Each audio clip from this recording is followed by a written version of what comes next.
சங்கீத பகுதிகளிலே இன்றைக்கு தியானத்திற்கு நாம் எடுத்துக்கொண்ட வேத பகுதி சங்கீதம் 124 சங்கீதம். நம்ம எல்லாம் வேத புஸ்தகத்தை திருப்பிக் கொள்வோம். 124 சங்கீதத்தை எடுத்துக்கொள்வோம். நம்ம எல்லாரும் சேர்ந்து வாசிக்கலாம் என்று நினைக்கிறேன். நம்ம எடுத்துக்கொள்ளலாம். 124 சங்கீதம். மனுஷர் நமக்கு விரோதமாய் எழும்பின போது கர்த்தர் நமது பக்கத்தில் இராவிட்டார். கர்த்தர் தாமே நமது பக்கத்தில் இராவிட்டார். அவர்கள் கோபம் நம்மேல் எரிகையில் நம்மை உயிரோடு விழுங்கியிருப்பார்கள். அப்பொழுது தண்ணீர்கள் நம்மேல் பாய்ந்து வெள்ளங்கள் நமது ஆத்மாவின் மேல் பெருகி கொந்தளிக்கும் ஜலங்கள் நமது ஆத்மாவின் மேல் புரண்டு போயிருக்கும் என்று இஸ்ரவேல் இப்பொழுது சொல்வதாக. நம்மை அவர்களுடைய பற்களுக்கு இரையாக ஒப்புக்கூடாது இருக்கிற கர்த்தருக்கு ஸ்தோத்திரம்.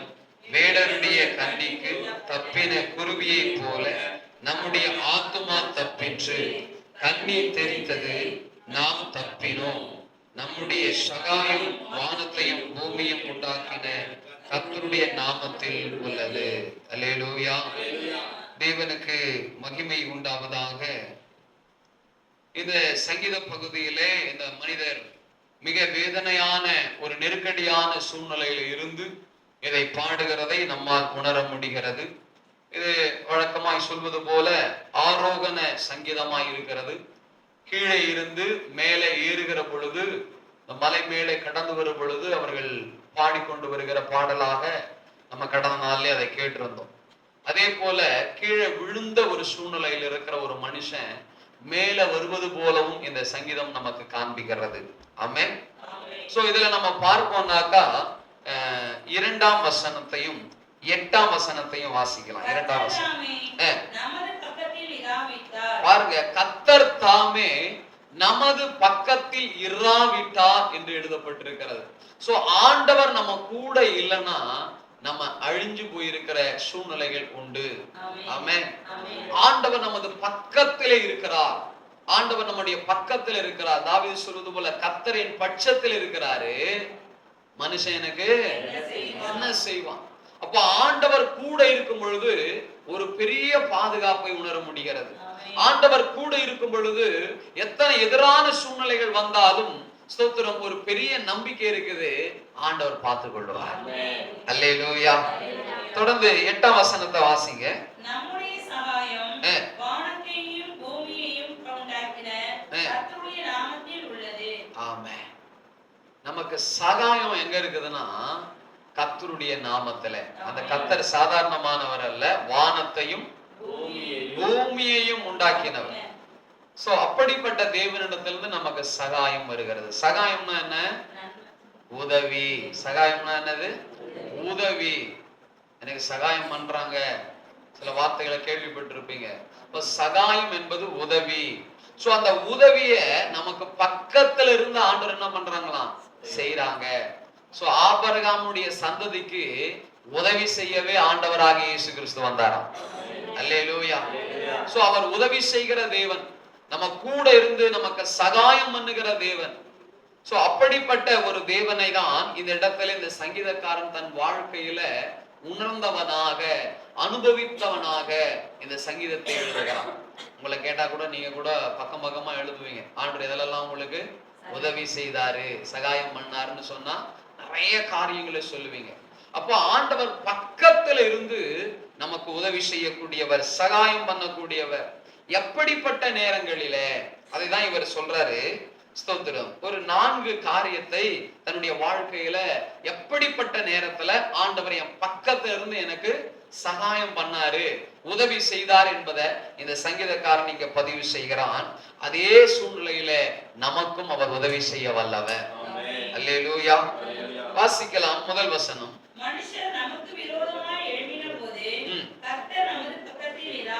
பாருங்க, மனுஷர் நமக்கு விரோதமாய் எழும்பின போது. எழும்பின போது என்று சொல்லும் பொழுது அது திடீர் என்று வரக்கூடிய ஒரு தாக்குதலை அங்கே காண்பிக்கிறது. திடீர்னு ஒரு பிரச்சனை வரும். சில காரியங்கள் நமக்கு பிரச்சனையா இருக்குதுன்னு தெரிஞ்சாக்கா அதுக்கு நம்ம ப்ரிப்பேர் ஆயிடலாம். ஆனா திடீர்னு சில காரியங்கள் வர சொல்ல நம்ம அப்படியே தடுமாறுவோம், அதை சமாளிக்க முடியாது. அப்படிப்பட்ட ஒரு நிலையில இந்த மனுஷன் சொல்றாரு, ஆண்டவர் என் பக்கத்துல இருந்து எனக்கு சகாயம் பண்ணினார். அல்லேலூயா, ஸ்தோத்திரம். திடீர்னு ஒரு நல்லா பேசிக்கிட்டே இருப்பாங்க, திடீர்னு பார்த்தா நம்ம கூட சண்டை பண்ணுவாங்க. நல்ல சூழ்நிலை இருந்துகிட்டே இருக்கும், திடீர்னு ஒரு மாற்றம், திடீர்னு ஒரு மாற்றம். நம்ம சங்கீதக்காரனாகிய தாவீதை குறித்தே பார்க்கலாம். 1 சாமுவேல் 18ஆம் அதிகாரத்துல 10-13 வரைக்கும் வாசிச்சீங்கன்னா அங்க போடப்பட்டிருக்கிறது. ஸ்தோத்திரம்.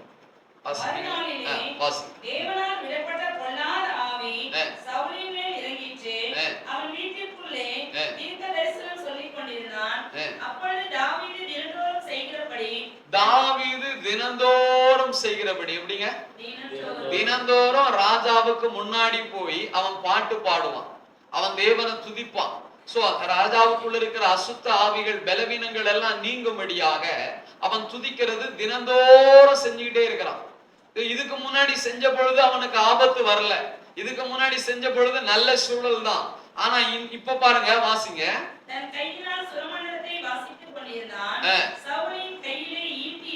சவுலோட கையில ஈட்டி இருக்குது, இவன் முன்பதாக நின்று கொண்டு இசைத்து பாடி கொண்டிருக்கிறான். பாருங்க, திடீர்னு பாட்டு கேட்டுக்கிட்டே இருந்தவர், இசையை கேட்டுக்கிட்டே இருந்தவர் திடீர்னு என்ன செஞ்சிட்டாரு? கையில இருந்த ஈட்டியை எடுத்து சுவரோடு கூட தாவீதை குத்தி கொல்லும்படியாய் புறப்பட்டுட்டான். திடீர்னு எதிர்பார்க்க முடியாத பொழுது ஒரு திடீர்னு ஒரு பிரச்சனை, திடீர்னு ஒரு ஆபத்து அப்படி வரும் பொழுது ஆண்டவர் என்ன செஞ்சார் பாருங்க, வாசிங்க. எரிந்தான், ஆனாலும் தாவீது விலகி 2 தரம் அவனுக்கு தப்பினான்.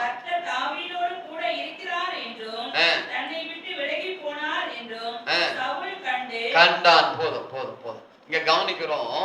அந்த 2 முறை அவன் குத்துவதற்கு அவன் எத்தனைப்படுகிறான். ஆனாலும் கூட தாவீதோடு இருந்த கர்த்தர் தாவீதை அந்த ஆபத்திலிருந்து காப்பாற்றுகிறார். அல்லேலூயா. திடீர்னு சில பிரச்சனைகள், திடீர்னு சில போராட்டங்கள், திடீரென்று சில ஆபத்துகள் நம்மை கடந்து வருகிறது.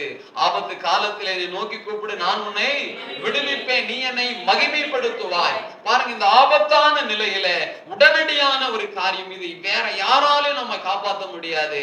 ஆனா ஆண்டவர் பாருங்க, உடனடியாக ஒரு பாதுகாப்பை, ஒரு தப்புவிக்கிற ஒரு சூழ்நிலையை அந்த சங்கீதக்காரனுக்கு கர்த்தர் கொடுத்தார். அல்லேலூயா. உங்க வாழ்க்கையில கூட திடீர்னு சில பிரச்சனைகளை நீங்க சந்திக்கிறீங்களா? அதுல இருந்து தப்புவிக்க ஆண்டவர் வல்லவரா இருக்கிறார். நீங்க அவரை நோக்கி பாருங்க, அவர் உங்க கூட இருப்பாரானால் திடீர்னு வருகிற ஆபத்துக்கு கூட, திடீர்னு வருகிற பொல்லாப்புக்கு கூட உங்களை தப்புவித்து காப்பாற்ற அவர் வல்லமை உள்ளவராக இருக்கிறார். ஆமென். இரண்டாவது 3ஆம் வசனத்தையும் 4ஆம் வசனத்தையும் வாசிக்கலாம். சங்கீதம் 124ல அவர்கள் கோபம் நம்மேல் எரிகையில் நம்மை உயிரோடு விழுங்கி இருப்பார்கள்.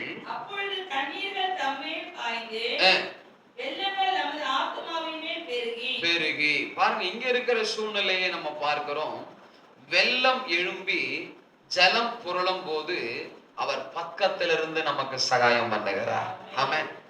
அவர்களுடைய கோபம் நம்மேல் எரிகையில், சில நேரத்துல சிலருடைய கோபங்கள் நம்ம எரிக்கக்கூடிய ஒரு சூழ்நிலையில இருக்கிறது. நம்ம இந்த இடத்துல பார்த்தோம்னா யோனாவை நினைவு கூறலாம். யோனா தீர்க்கதரிசி, அவர் ஆண்டவர் என்ன செய்யறாருங்க, நினிவே பட்டணத்துக்கு போய் அங்க இருக்கிற மக்களுக்கெல்லாம் சத்தியத்தை சொல்லும்படியாய், மனம் திரும்புதலுக்கு ஏற்ற காரியங்களை அறிவிக்கும்படியாக அனுப்ப விரும்புகிறார். ஆனா அவரோ நினிவே பட்டணத்துக்கு போகாம எங்க போறாரு? தர்சீஸ் பட்டணத்துக்கு போகும்படியாய் கப்பல் ஏறிட்டார். ஆனா இவர் கப்பல் ஏறின நேரம் முதற்கொண்டு அங்க என்ன நடக்குதுங்க, அந்த பிரயாணத்துல கடல் எல்லாம் கொந்தளிக்குது, பயங்கரமா ஆர்ப்பரிக்குது. அங்க இருக்கிறவங்க எல்லாம் சீட்டு போட்டு பாக்குறாங்க, இது யார் நிமித்தமாய் வந்ததுன்னு சொல்லி. கரெக்டா யார் பேர்ல வருது? யோனா பேர்ல வருது. சோ அவன் நிமித்தமாக எல்லாருக்கும் கோபம். இவன் என்ன பண்ணிட்டு வந்தான்னு தெரியலையே, இவன் என்ன செஞ்சுட்டு வந்தான்னு தெரியலேன்னு சொல்லி எல்லாரும் அவனை குறிச்சு விசாரிக்கும் பொழுது, விசாரிச்ச உடனே இவங்களுக்கு பயம் வந்துருச்சு. ஏன்னா இவன் ஆண்டவர் கர்த்தருடைய பிள்ளையாய் தீர்க்கதரிசியா இருக்கிறதுனால இவனை தூக்கி போடுவதற்கும் அவங்களுக்கு பயமா இருக்கு. அல்லேலூயா. ஆனா கடைசியில் அவனே சொல்றான், என்ன தூக்கி போட்டுருங்க, அப்பதான் கடல் உங்களுக்கு என்ன செய்யுங்க, அமைதியா இருக்கும். தூக்கி போட்டாங்க. ஆண்டவர் ஒரு மீனுக்கு கட்டளையிட்டு இருந்தார். ஆமென். அந்த மீன் அழகா வந்து அவன் என்ன செஞ்சிடுச்சுங்க, விழுங்கிடுச்சு. யோனா 2ஆம் அதிகாரத்துல பாத்தீங்கன்னா ஒரு 10 வசனம் இருக்குது. அதுல அழகா ஒரு ஜெபத்தை அவர் ஏறெடுக்கிறத பார்க்க முடிகிறது. ஸ்தோத்திரம். அந்த மீன் வயிற்றிலிருந்து அவர் செய்கிறதான அந்த ஜெபங்களை நான் வாசிக்கிறேன், நீங்க கவனிங்க. அந்த மீனின் வயிற்றில் இருந்து யோனா தன் தேவனாகிய கர்த்தரை நோக்கி விண்ணப்பம் பண்ணி, என் நெருக்கத்தில் நான் கர்த்தரை நோக்கி கூப்பிட்டேன், அவர் எனக்கு உத்தரவு அருளினார். நான் பாதாளத்தின் வயிற்றிலிருந்து கூக்குரலிட்டேன், நீர் என் சத்தத்தை கேட்டீர். சமுத்திரத்தின் நடுமையமாகிய ஆழத்திலே நீர் என்னை தள்ளி விட்டீர். நீரோட்டம் என்னை சூழ்ந்து கொண்டது. உம்முடைய வெள்ளங்களும் அலைகளும் எல்லாம் என் மேல் புரண்டது. நான் உமது கண்களுக்கு எதிரே இராதபடிக்கு தள்ளப்பட்டேன். ஆகிலும் இன்னமும் உம்முடைய பரிசுத்த ஆலயத்தை நோக்குவேன் என்றேன். தண்ணீர்கள் பிராண பரியந்தம் என்னை நெருக்கினது. ஆழி என்னை சூழ்ந்தது. கடற்பாசி என்னை தலையை சுற்றி கொண்டது. பர்வதங்களின் அடிவாரங்கள் பரியந்தமும் இறங்கினேன். பூமியின் தாழ்பால்கள் என்றென்றைக்கும் என்னை அடைக்கிறதா இருந்தது. ஆனாலும் என் தேவனாகிய கர்த்தாவே, நீர் என் பிராணனை அழிவுக்கு தப்புவித்தீர். என் ஆத்துமா என்னில் தோய்ந்து போகையில் கர்த்தரை நினைத்தேன். அப்பொழுது என் விண்ணப்பம் உமது பரிசுத்த ஆலயத்திலே உம்மிடத்தில் வந்து சேர்ந்தது. பொய்யான மாயையை பற்றி கொள்ளுகிறவர்கள் தங்களுக்கு வரும் கிருபையை போக்கடிக்கிறார்கள். நானோவெனில் துதியின் சத்தத்தோடு உமக்கு பலியிடுவேன். நான் பண்ணின பொருத்தனைகளை செலுத்துவேன். ரட்சிப்பு கர்த்தருடையது என்றான். கர்த்தர் மீனுக்கு கட்டளையிட்டார். அது யோனாவை கரையிலே கக்கிவிட்டது. அல்லேலூயா. இந்த ஜெபம் பாருங்க, அவனுடைய வாழ்க்கையில இருந்த அந்த போராட்டம், அந்த நெருக்கம், ஒரு மீன் வயிற்றுக்குள்ள அவன் படுகிற பாடுகள், வேதனைகள், அவன் அழிந்து போகிற ஒரு சூழ்நிலை தான், ஒன்றுமில்லாமல் போகிற சூழ்நிலை தான். ஆனாலும் கர்த்தர் பாருங்க ஒரு புதிய துவக்கத்தை கொடுக்கும்படியாக அவனை அந்த பொல்லாப்பிலிருந்து விடுதலையாக்கி அவனை ஆண்டவர் காப்பாற்றி ஊழியத்தை நிறைவேற்றி அங்க திரளான ஜனங்களையும் மீட்டெடுத்தார். அல்லேலூயா. சோ நம்ம தேவன் நம்ம கூட இருந்து பக்கத்தில் இருந்து உதவி செய்கிறவர். மீன் வயிற்றுக்குள்ள போனா செய்வாரா? செய்வார். அல்லேலூயா. நம்ம எங்க அப்படிப்பட்ட நெருக்கடியில இருந்தாலும் நமக்கு உதவி செய்ய ஆண்டவர் வல்லவராய் இருக்கிறார். சிம்சோனை கூட பாக்குறோம் இல்லையா? 2 கண்ணும் பிடுங்கப்பட்ட சூழ்நிலை, சங்கிலியால கட்டப்பட்ட சூழ்நிலை, அவ்வளவுதான் அவன் வாழ்க்கை. அவனை எல்லாரும் பார்த்து பரியாசம் பண்றாங்க. ஒரே ஒரு சின்ன ஜெபத்தை ஏறெடுக்கிறான். கர்த்தர் அவனுக்கு கிருபை செய்தார். அல்லேலூயா. இன்றைக்கு நமக்கு எப்படிப்பட்ட நிலையில் இருந்தாலும் கிட்ட வந்து உதவி செய்ய ஆண்டவர் வல்லவராய் இருக்கிறார். அல்லேலூயா. சரி, மூன்றாவதாக சங்கீதங்களின் புஸ்தகம் 124ல 6ஆம் வசனத்தை வாசிங்க. நம்மை அவர்களுடைய பற்களுக்கு இரையாக ஒப்புக்கொடாதிருக்க கர்த்தருக்கு ஸ்தோத்திரம். பாருங்க, அவருடைய பற்களுக்கு நம்மள இரையாக ஒப்பு கொடுக்கல. இந்த பற்கள்னு சொல்லும் போது மிருகங்களை இங்கே நம்ம கவனிக்கிறோம். சோ அநேக மிருகங்களை குறித்து வேதத்திலே நம்ம பார்க்க முடிகிறது. குறிப்பாக தானியேலின் புஸ்தகம் 6ஆம் அதிகாரத்துல பார்க்கும் பொழுது தானியேல் தேவனை நோக்கி ஜெபிச்சான். அவனை குற்றம் பிடிக்க வேற ஒரு காரியமும் அங்க இருக்கிற எதிரிகளுக்கு கிடைக்கல. அவன் தேவ காரியத்துல மட்டும்தான் அவனை குற்றம் சொல்ல முடியும்னு சொல்லி ஆண்டவருடைய காரியத்துல அவன் ஜெபிக்கிறதுல உண்மையா இருந்தபடினால ஒரு எதிர்மறையான சட்டத்தை கொண்டு வந்து அவனை எப்படியாக தண்டிக்கணும்னு நினைக்கிறாங்க. அந்த தண்டனையின் வழியாக அவன் சிங்க கெபியிலே தள்ளப்படுகிறான். ஆமென். ராஜாவுக்கும் தானியேலை கொல்லணும்னு சொல்லி விருப்பமே கிடையாது. ஏன்னா தானியேல் மேல அவருக்கு ரொம்ப பிரியம். தானியேலுடைய தேவனையும் அவர் அறிவார். ஸ்தோத்திரம். அதனால்தான் அவர் கேட்கிறார், தானியேலே, நீ இடைவிடாமல் ஆராதிக்கிற உன் தேவனாகிய கர்த்தர் உன்னை தப்புவிக்க வல்லவரா இருந்தாரா? அவரும் சொல்றார், ஆம் ராஜாவே, அவர் வல்லவரா இருந்தார். அல்லேலூயா. ஸ்தோத்திரம். பாருங்க, சிங்கங்களை நம்ம வண்டலூர் ஜூல பார்க்கும் போது அடைச்சுதான் வச்சிருப்பாங்க.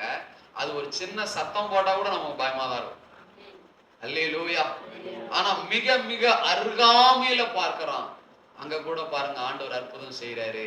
அவனை ஸ்தோத்திரம் அந்த சிங்கங்கள் கடிக்காதபடிக்கு தானியேலுக்கு பக்கத்துல இருந்து ஆண்டவர் அவனை காப்பாற்றினார்.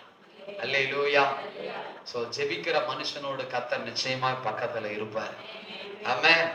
ஸ்தோத்திரம். அவர் இருந்து அந்த பொல்லாப்புகள்லாம் விலக்கி காத்து அந்த தேசத்துல இன்னும் உயர்வான பதவியிலும் இன்னும் உயர்வான மேன்மையிலும் கர்த்தர் அவனை உயர்த்தினார்.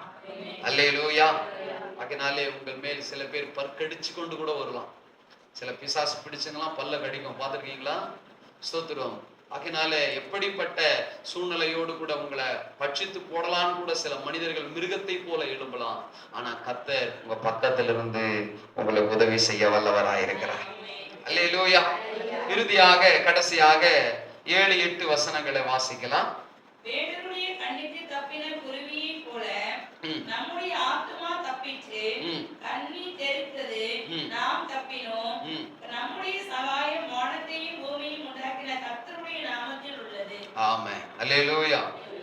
வேடனுடைய கண்ணிக்கு தப்பின ஒரு அனுபவம். சில நேரங்கள்ல இந்த மீன் எல்லாம் பிடிக்கிறதுக்கு நான் போயிருக்கிறேன். தூண்டில் போட்டு மீன் பிடிக்கும் பொழுது சில மீன் என்ன பண்ணும், அழகா மாட்டி மேல இழுக்கிற வரைக்கும் வந்து திடீர்னு கீழே வந்துடும்.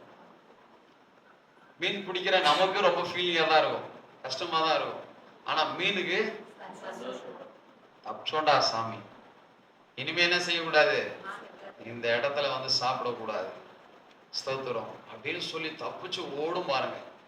அந்த மாதிரி சில நேரத்துல சொல்லுவாங்க, தலைக்கு வந்தது தலப்பாவோட போச்சும்பாங்க. அந்த மாதிரி நம்ம வாழ்க்கையில சில பொல்லாப்புல போய் மாற்ற சூழ்நிலை வரும். இன்னைக்கு பாருங்க, நிறைய லோன் கொடுக்குறேன் இதை கொடுக்குறேன்னு சொல்லி சில விஷயத்துல நம்மளை மாட்டி வைக்கிறதுக்குன்னு சில காரியங்கள் இருக்குது.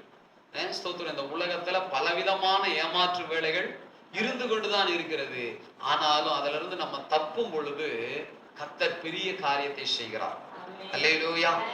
ஸ்தோத்திரம். தப்புவிக்கும்படியாய் அவர் பெரிய காரியத்தை செய்கிறார். சோ சில பேர் அதுல பாதிக்கப்பட்டு படுகிற கஷ்டத்தையும் இழப்பையும் கேள்விப்படும் போதுதான் நமக்கு சொல்றோம், ஆண்டவரே என்ன ஆரம்பத்திலே தப்பு வச்சிங்களே, உமக்கு ஸ்தோத்திரம்பா.